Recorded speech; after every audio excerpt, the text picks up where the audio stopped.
What does it take to marry the richest man on the planet? Not luck, not looks, not even love. It takes strategy, and Lauren Sanchez had it in spades. She didn't just walk into Jeff Bezos' life. She studied him, watched his every move, aligned herself. With his passions, his projects, his circles, she wasn't just another glamorous anchor chase. You run the Bezos Earth Fund, and you kicked off with a $10 billion commitment to combat climate change. And you said it could be done by innovation. We can help. How is that? Well, there's so many, climate is one of the biggest crises we're facing right now. And Jeff always says this, we're going to have to invent our way out. Curated Instagram post. There's a story, a strategy, a step in the climb. Lauren Wendy Sanchez wasn't born into luxury. She came into the world in December 1969 under the blazing New Mexico sun. Raised by Ray Sanchez, a flight instructor, and her mother, a feminist activist, Lauren's early life was a patchwork of discipline and dreams. Dyslexia made school brutal, but even that couldn't hold her back. She pushed forward, first at El Camino College, then the University of Southern California, with a scholarship in broadcast journalism, not just for the degree, but to master communication, charm, visibility. She was crafting her presence, and the world was about to notice. Starting as a desk assistant at KCOP TV, she answered phones, logged tapes, did the grunt work, but she had something that couldn't be ignored: charisma, polish, hunger. Soon, she was reporting for Good Day Law and extra, hosting shows on Fox Sports, and even the first season of So You Think You Can Dance. By the late 90s, she wasn't just on TV, she was everywhere: red carpets, celebrity interviews, Hollywood sets. She had arrived, but it wasn't just her career rising, her personal life was evolving too. In 1999, she had her first child, Miko, with NFL star Tony Gonzalez. Then in 2005, she married Patrick Whitesell, one of the most powerful agents in Hollywood, the man behind the careers of stars like Matt Damon and Denzel Washington. She was living in a mansion, raising a family, surrounded by the elite, but something inside her was still reaching, still strategizing, still climbing. And that's the difference between people who make it and people who own it. At 46, while most were slowing down, Lauren hit the throttle. She got her pilot's license in 2015, launched Black Ops Aviation, the first woman-owned aerial film company in the US, and started flying for documentaries, Hollywood, and yes, billionaires. And here's where the story turns. Because aviation wasn't just a side hustle, it was a perfect intersection of glamour, risk, and access. It was also Jeff Bezos' obsession. He was running Blue Origin, dreaming of rockets and space colonies, and suddenly Lauren was in the air, above the noise, aligning herself not just with his interests but with his orbit. By 2016, she was showing up at the same summits, the same launches, the same elite environmental gatherings. She was no longer an entertainment anchor. She was a presence in circles that changed the world. And when mutual friends introduced her to Bezos in 2018, sparks flew. They talked climate, sustainability, the future of space technology. But insiders say that was just the surface. The real chemistry was ambition, raw and focused. She wasn't dazzled by him, she understood him, and maybe he saw in her not just beauty or charm, but someone who could match his obsession with legacy and scale. By late 2018, rumors started swirling. Lauren and Jeff were seen together too often to ignore. The media brushed it off. At first, just another billionaire connection, but the truth was about to detonate. On January 9, 2019, Jeff Bezos announced his divorce from Mackenzie Scott after 25 years of marriage. That same day, the National Enquirer published leaked texts between him and Lauren, intimate, flirty, scandalous. The world was stunned, and Mackenzie walked away with 25% of Amazon stock, worth over $38 billion. Overnight, she became the third richest woman in the world. Jeff kept his empire, Amazon, Blue Origin, the Washington Post, and Lauren quietly separated from Whitesell, the very man who had introduced her to Bezos. Insiders say it was messy, personal, and poetic, and by 2020, Jeff and Lauren were inseparable. They weren't just dating, they were branding, appearing at summits together, posting curated glimpses of their life in mansions and mega yachts. But people asked, was this love or leverage? Was it genuine or a move to women to pots? One man, Mackenzie Scott, had helped Jeff build Amazon from their garage. She edited his business plan, raised for kids, wrote novels, and stayed out of the spotlight. And when the marriage ended, she turned her billions into change, donating over $14 billion to causes across education, racial equity, and climate justice. No interviews, no spotlights, just impact. Contrast that with Lauren, who stepped fully into the light, co-chairing the $10 billion Bezos Earth Fund, flying helicopters for environmental documentaries, and dazzling at Met Gala's Vanity Fair parties and G20 summits. Mackenzie was silent strength, Lauren was strategic spectacle.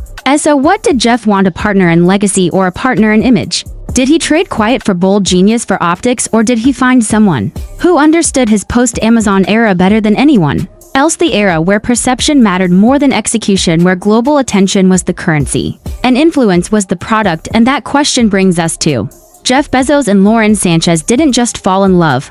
They orchestrated one of the most talked about power mergers in modern celebrity history. And by the time 2020 rolled around, their presence was undeniable. They were seen boarding private jets, walking hand in hand at media galas, attending climate forums, and secretive billionaire retreats.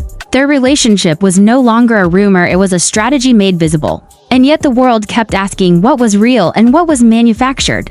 And as the headlines piled up, I was like, oh, this poor little fly. My kids were like, oh, but think about what this fly can see. They're gonna go back and like, Mom, you're not gonna believe what happened. Anyway, in that moment, I literally looked at my kids and I go, this would make a great children's book. The fly has a lot of difficulties in school, and so front and center, and not just in photos, in boardrooms, in conferences, at events where she spoke about climate and aviation and future technologies. The woman who once introduced celebrity segments on morning television was now holding court with policymakers, royals, and tech tycoons. And this didn't happen overnight. It happened because Lauren redefined her personal brand. She wasn't just a celebrity girlfriend, she was a force building her own narrative, transforming her image, aligning with the prestige that money alone can't buy. And let's talk about that transformation, because it was more than just style, it was surgical. Insiders whisper that over the years she invested heavily in appearance, not just for vanity, but for optics. It's estimated that over $400,000 went into cosmetic work, subtle tweaks that created a new silhouette of sophistication, cat-eye lifts, to project sharpness, rhinoplasty revisions, to soften her profile, cheek sculpting, lip work, laser resurfacing, all to curate an image of timeless, high-status femininity. Her wardrobe evolved too, from television-ready bodycon dresses to tailored couture, from designers like Valentino, Chanel, and Dolce & Gabbana. And it wasn't just what she wore, it was how she wore it, where she wore it, and who styled her. Industry sources claim that Vogue insiders quietly began advising her even before her Met Gala debut, not because she was a fashion darling, but because she was becoming culturally relevant, because she was entering rooms where narrative and image determine legacy. And that image hit its peak in June 2025 when Jeff and Lauren tied the knot, or at least staged the wedding of the decade in Venice, Italy, a spectacle so choreographed it blurred the lines between romance and branding. The venue, a 15th century palazzo on the Grand Canal, wasn't just expensive, it was historical, significant, symbolic. Lauren wore a custom Dolce & Gabbana gown with a 30-carat pink diamond ring that glistened for the cameras, her veil imported from Milan, her glam team flown in from Paris. The ceremony was decadent and deliberate. Guests arrived by gondola, under tight security. There was no expense spared. Crystal, caviar, edible gold orchids from Asia, everything curated down to the lighting and the press images. But what struck people was who wasn't there. Their children missing from every official photo. Longtime friends like Eva Longoria and Patrick Whitesell also notably absent. Even Bezos' inner circle looked edited, filtered. And then a twist: days after the wedding, TMZ revealed that the couple had already married weeks earlier in Florida, quietly, privately, with no fanfare, which led to the obvious question: if they were already married, why stage the Venice Gala? The answer, insiders say, is simple: optics. The Venice wedding was never about legality, it was about narrative, a statement of luxury, timing, and positioning, a final touch on Lauren's evolution from local anchor to global presence, and possibly a setup for a larger move that could redefine global media itself. Because what followed the wedding wasn't a honeymoon, it was a rumor, one that sent ripples through the fashion and publishing world. Jeff Bezos was allegedly eyeing an acquisition of Con Nast, the parent company of Vogue, Vanity Fair, GQ, and other legacy titles, a publishing empire struggling to stay relevant in the digital age. And while the business case made sense, the personal angle was electric. Lauren had spent the past year moving closer to Vogue's inner circle. She appeared on the cover, had lunch with Anna Wintour, hosted private dinners with first ladies and influencers, and then came the whispers that Anna, nearing retirement, saw in Lauren a possible successor, or at least a powerful ally, someone who understood how image, power, and story could intersect to create cultural dominance. And if Jeff Bezos bought Con Nast, it wouldn't just be about business, it would be about giving Lauren a domain of her own, a kingdom where she could reign not as the billionaire's wife, but as a tastemaker, a media mogul, a woman with editorial power. And if that happened, it would be one of the most calculated brand expansions in modern relationship history. But that future hinged on trust, control, and legal protection. Because after the most expensive divorce in history, Jeff Bezos wasn't taking chances, and the prenup between him and Lauren became a legend in Silicon Valley, whispered about in elite law firms, and media circles rumored to be the most strategic marital agreement ever written. Sources say the agreement is ironclad. No stake in Amazon Blue Origin or the Washington Post. Lauren walks with nothing from the empire. No matter what happens, unless he ends it, a sunset clause gives her access to incremental bonuses based on years served in the marriage, $1 million annual stipend tied to her public role as brand ambassador, event host, philanthropic rep. Even her wardrobe has reportedly been categorized under business expenses. There's also a lifelong no tell-all, no memoirs, no docuseries ever, and the entire contract is governed by Florida law, not California, giving Jeff more control in the event of a breakup. And that, my friends, is how you protect an empire after $1 billion divorce. And yet, even with all this, Lauren isn't just surviving in Jeff's shadow, she's thriving, building her own network, expanding her own reach. Because now she's not just a woman who married power, she's become a gatekeeper of it. And that's what we'll unravel next. Lauren Sanchez didn't just marry Jeff Bezos, she became his filter, his gatekeeper, his strategist. And whether you view her rise as calculated brilliance or bold reinvention, one thing is clear. She now controls access to one of the most powerful men on earth, and that kind of power doesn't come from luck or love alone. It comes from presence, consistency, and precision, and as her influence expanded, so did her relevance. No longer just an accessory to the Bezos brand, Lauren became a voice, a decision maker, a co-heir of the Bezos Earth Fund, managing billions in climate investments. With world leaders and corporate giants watching, she wasn't just flying helicopters anymore. She was flying above the noise, and behind every summit, gala, and press release was a woman curating legacy, not just for herself but for Jeff too. Because let's face it, Bezos had a brand problem, the richest man in the world, facing scrutiny over labor conditions, tax issues, space exploration during global crises. And while he tried to shift the narrative through philanthropy and climate projects, it wasn't enough. The public wanted humanity, emotion, a face that could soften the legacy of a tech titan. And that's where Lauren came in. She brought glamour, approachability, even relatability. A woman with a past, a mother, a pilot, a former TV anchor turned environmental advocate, someone who could bridge the gap between power and people. And she did it masterfully, appearing beside Jeff not just as a +1 but as an equal, shaping conversations, hosting charitable events in Miami, New York, and Los Angeles, even moderating panels where global leaders discussed sustainability and the future of Earth. And every appearance was documented, every photo op measured, every outfit chosen not just for beauty but for symbolism. She wore green at climate events, black at tech summits, soft pastels at school charity events. It was fashion as message, power, dressing with purpose. And she wasn't just playing the game, she was rewriting it. And while her critics called her a social climber, her defenders argued she was something else entirely, a woman who saw an opening in a male-dominated billionaire landscape and seized it unapologetically. And let's not forget, she didn't start from nothing. By the time she met Bezos, she already had millions, a successful production company, real estate holdings, and a Hollywood marriage. She had built a name and a network, but marrying into Bezos's world elevated her to another level, and she handled that transition with astonishing speed, learning the language of policy, investment, philanthropy, and media strategy. She surrounded herself with experts, former diplomats, journalists, image consultants, all working quietly behind the scenes to sculpt her into something new. Not just a spouse, but a symbol, and it worked. By 2025, she was on a first-name basis with European royalty, speaking at climate summits in Switzerland and France, attending state dinners, and hosting women in leadership roundtables with tech founders and prime ministers, all while maintaining a curated online presence that showcased her elegance and intellect. Never too much, never too little, just enough to feed the intrigue. And then came the fashion coup, her Met Gala debut, an event that many believed would never welcome her. Suddenly there she was, walking the steps of the Metropolitan Museum of Art in a dramatic couture gown, cameras flashing beside her, Anna Wintour, not just approving but engaging, whispering, laughing. And that image circulated everywhere, because it wasn't just about fashion. It was about arrival, cultural acceptance, institutional validation. And from there the whispers grew louder. Would Lauren take on a leadership role in fashion publishing? Was Vogue just the beginning?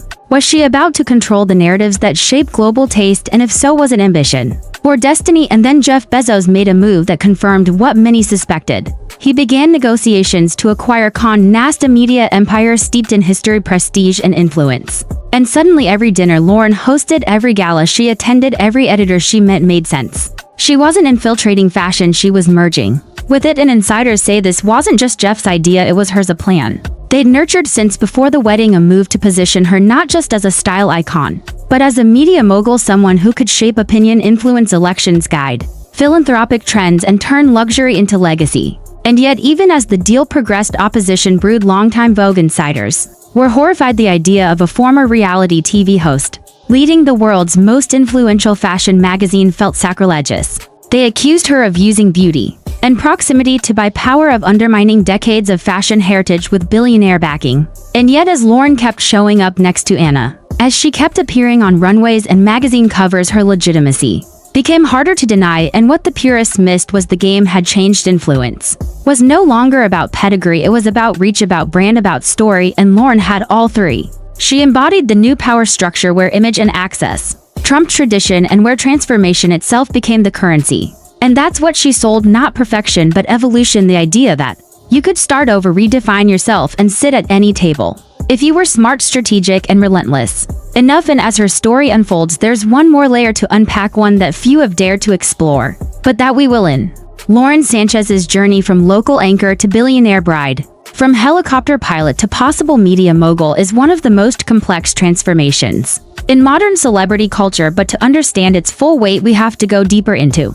the psychology, the quiet recalibrations, the rooms she entered, the alliances she forged, and the rooms she intentionally left behind, because this wasn't just a rise. It was a calculated shedding of past identities and connections to make room for something much bigger. And at the center of that transformation was a clear vision to never again be on the outside looking in. Lauren was once the woman asking celebrities questions on red carpets. Now she was the one being asked, and that pivot didn't just happen with money, it happened with access, intention, and a relentless understanding of how perception creates power. Insiders say she began shifting her circle years before the public knew about her relationship with Bezos, replacing Hollywood agents and stylists with tech strategists, political consultants, climate experts, and image architects. Gone were the Beverly Hills parties filled with actors and producers. Now her evenings were spent at salons in Miami, New York, and Washington, where global leaders exchanged ideas, not scripts. And that shift became even more pronounced after the Florida marriage revelation, when the world realized the Venice wedding was a spectacle,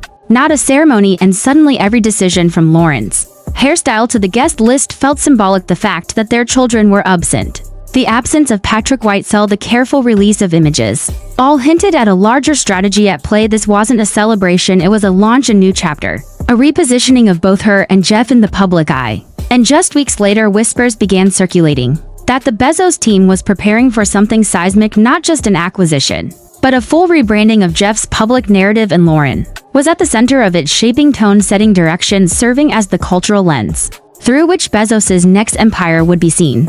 Because legacy is no longer built through accumulation alone, it's built through curation. And Lauren understood that better than anyone. She wasn't just marrying into wealth, she was building institutional influence, and that meant playing every side of the game. She became fluent in the language of policy, philanthropy, environmental science, and media. Her conversations weren't about red carpets, they were about carbon capture and media literacy and sustainable fashion. And that fluency earned her invitations to the very rooms that once ignored her, from Davos to the Met Ball, from the White House to Fashion Week. And still there were critics who believed her rise was built on manipulation rather than merit, who argued that her entire trajectory hinged on Jeff Bezos's attention. But those same critics couldn't explain how she maintained relevance, curated influence, and avoided scandal for years in a media environment hungry for takedowns. And that's not luck, that's control, mastery of image management, of leak prevention, of reputation defense, a quiet fortress built not just with lawyers and publicists, but with narrative, with consistency. And the deeper you look, the more evident it becomes. Lauren's real genius isn't her beauty or her flight skills, or even her connection to Bezos. It's her ability to constantly reframe the narrative, to make herself indispensable to the next chapter of power. And right now that chapter is about storytelling, about who gets to own media, shape headlines, elevate causes, and set culture. And if Jeff Bezos does acquire Con Nast, it won't just be a financial investment, it will be a cultural takeover, one that allows him and Lauren to shape the future of editorial influence at a time when trust in media is fractured. And if Lauren becomes the face of that movement, a woman once dismissed by insiders could become the ultimate insider, controlling access to not just fashion, but truth, perception, visibility. Imagine a world where Lauren Sanchez decides who gets a Vogue cover, which causes make the front page of Vanity Fair, which politicians get profiled in GQ and which designers are declared revolutionary. This is more than ambition, this is empire building, and it would mark a new era where beauty and intellect, strategy and softness, style and global awareness merge into a singular force. And the scary part for her critics is that she might actually pull it off, because everything she's done so far suggests one thing: she doesn't play short games. Every move, every reinvention, every headline has been part of a long arc, a narrative she's shaping brick by brick. And the final brick, the one that changes everything, is coming in. So here we are at the edge of the most audacious transformation in modern celebrity history, the final act of a story that began not with glitz but with grit, not with wealth but with watching, waiting, moving through rooms, learning their rules and then rewriting them. And Lauren Sanchez has done just that. She has taken every element of her life, every challenge, every whisper, every doubt, and turned it into a stepping stone, not to fame,